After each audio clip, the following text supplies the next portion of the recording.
My primary focus throughout my career is as a civil engineer doing design and implementation of stormwater BMPs as part of land development projects, municipal infrastructure projects, things like that. My portion of this is the actual BMPs, the physical BMPs, and kind of going over with you folks some examples of them in here, and then when we go out in the field, we'll take a look at a few that they have on site, both how they operate, and then we'll do a quick little inspection of a couple of them. Another part of the business that I'm involved in is the review or peer review of projects that are submitted to municipalities. We do that for a number of municipalities, and that's another part that will come into play with the changes in the MS4 regulation. Is there'll be more onus on you folks to review private developments that come to you, not just the developments that or the work that you're doing on your own. So that's another piece of the pie that I'm involved with on the civil engineering side. What is a BMP, or a best management practice? Sort of a global term to discuss or to address these 6 minimum control measures included in the MS4 permit. It's a number of different things, everything ranging from what we call a structural versus a non-structural BMP. So everything from a chamber or a rain garden or a physical feature on the site to regulations aimed at minimizing development in sensitive areas, street sweeping programs, all sorts of different programs that aren't necessarily physically constructed on site are all BMPs as it relates to managing stormwater and its impact on water bodies. So we're looking at what happens when you've developed a site, you've put these BMPs in to address stormwater. How do you design those? How do you maintain them? And inspect them throughout the course of their life, because that's something that you're going to be kind of stuck with as the DPW. You know, we design them and then we say, here you go. And that's something that you guys are going to have to deal with throughout your careers. This stuff is not new. This has been around for a while. What's changed and why is this more relevant now than it was then? The new permit, the 2016 permit, has a number of new aspects that are going to impact you folks related specifically to structural BMPs. So the implementation of BMPs on your sites and on private development sites. The first major change is that the permit incorporates the Massachusetts Stormwater Standards on all new and redevelopment projects throughout the Commonwealth or throughout any MS4 community. The Stormwater Standards have been around since 2004, so 12 years. They've been applied as part of the Notice of Intent process through the Conservation Commissions, through the Wetlands Protection Act.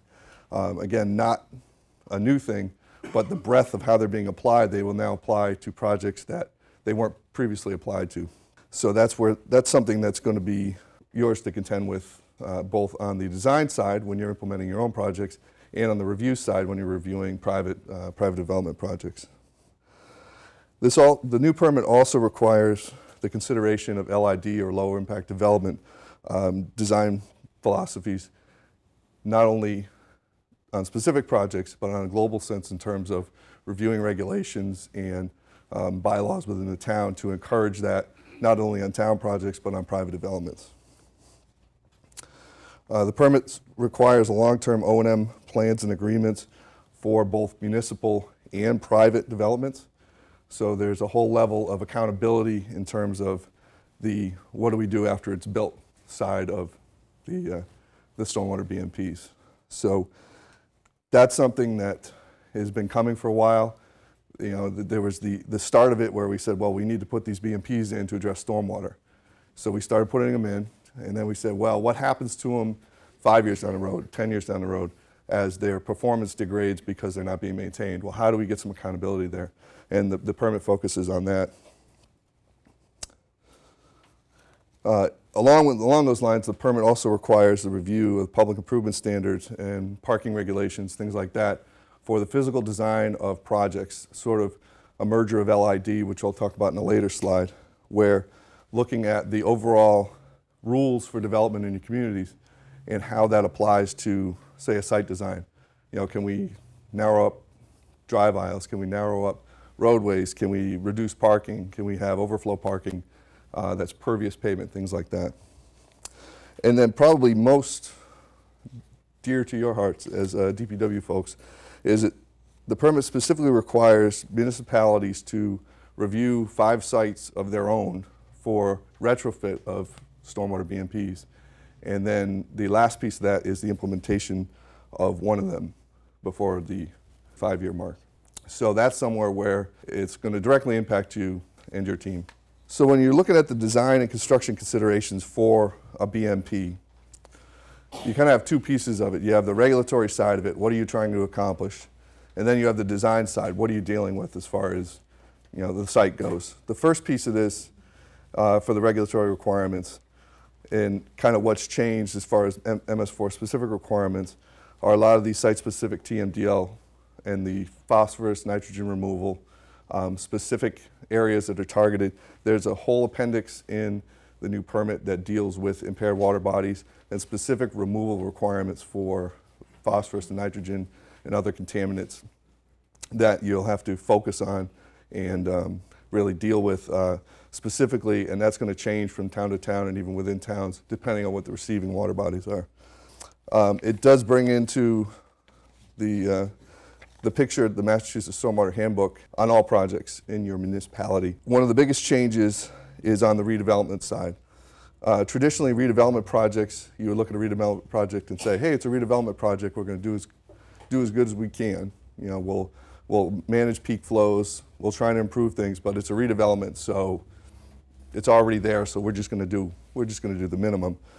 What the permit now requires is to meet standards 1, 2, and 3 and the pre-treatment in the Mass Stormwater Standards. And standard 2 is peak flow, and that's always been the case. So managing peak flow, fairly straightforward. We've been doing that for a long time, detaining water so it doesn't flood downstream areas. Standard 1, no untreated discharge or erosion to wetlands. That's going to become an issue on your redevelopment projects because what you're now going to be required to do is to treat any discharge. Even if you're, say, rebuilding the parking lot out here, you have a number of catch basins linked together that discharge into the brook. Now you have an untreated discharge. So you're going to have to insert a BMP into that train of stormwater structures to address that discharge before it reaches the receiving water body. Then the second is the third stormwater standard is stormwater recharge, and that's something that's been focused on greatly, is recharging groundwater. It's been a big issue, not as much in the Northeast, but throughout the country, of water being shipped quickly away from sites and getting them into rivers and not recharging the aquifers. That's a big focus of this permit and a change from the previous applications of the permit. Also for redevelopment, you're going to be required to retain on-site 0.8 inches of runoff from all impervious on site. That's an increase. The current Mass Stormwater Standards require you to do a ½ inch unless you're in an area where a land use with a higher potential pollutant load, some specific areas. So that's an increase there, and to provide 80% TSS removal on redevelopment projects. On new development, you're required to meet all 10 of the Mass Stormwater Standards and also do a full inch of retention on site as well as 90% TSS removal. And most of the technical guidance for these structures are going to be in Volume 2, Chapter 2 of the Stormwater Standards. That's where you're going to find all your specific guidance on how to design each one of your BMPs. And what I have up here is an example from the Stormwater Handbook of a BMP inspection form. We'll have one out there we can take a look at that. You can customize them any way you want to make your life easier on the inspection side. As far as the other considerations, the inspection and the maintenance, there's also the enforcement and accountability piece. And what I touched on before was that there's going to be a lot of onus put on the towns and municipalities to get private developments and owners of BMPs to maintain them. One of the things we're seeing a lot now is within stormwater ordinance requiring yearly inspections of private facilities by those facilities. One of the best examples is in Northampton. They have a new stormwater bylaw. They also have a stormwater utility. They require a yearly inspection of each facility and their BMPs, and it needs to be submitted to DPW, to their stormwater coordinator for their review and it needs to be signed by a licensed PE. And that's something that will be required basically from here on out for any development in Northampton. It's a good model to follow to provide accountability. There's also the ability to file O&M requirements and O&M agreements, legal agreements on the land records as part of approvals on the local approval process. And then lastly, the public outreach portion, there's a lot of ability to do public outreach with using more decentralized BMPs. Rain gardens are a great way to get things out to the public. This is a sign adjacent to one of our rain gardens on North Street in Pittsfield.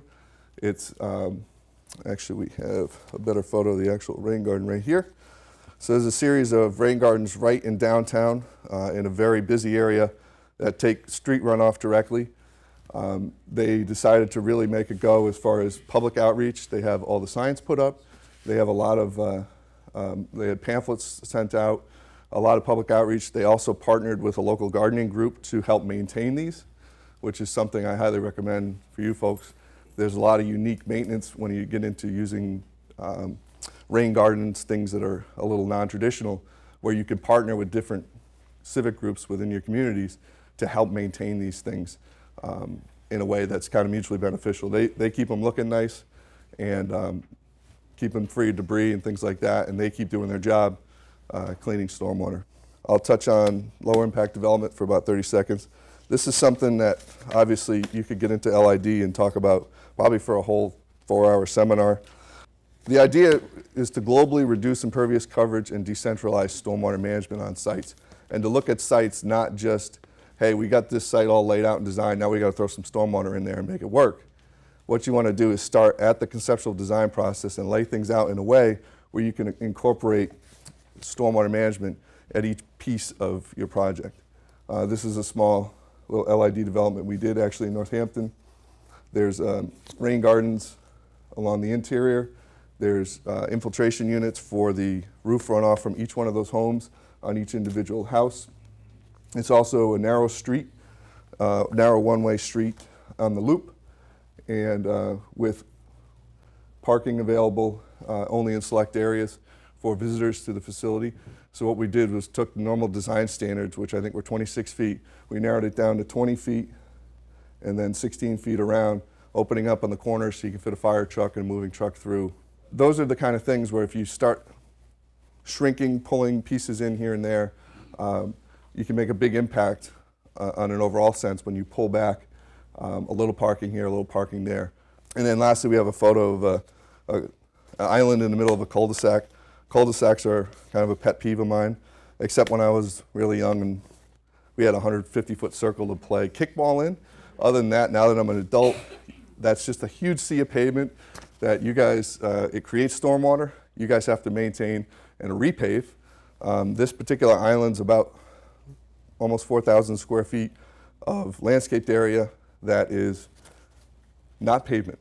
So you remove 4,000 square feet there, and you have stormwater renovation, and you don't have pavement. You don't have to maintain that pavement. You don't have to plow it. You can still get emergency vehicles around it. It was just pavement that wasn't serving any purpose.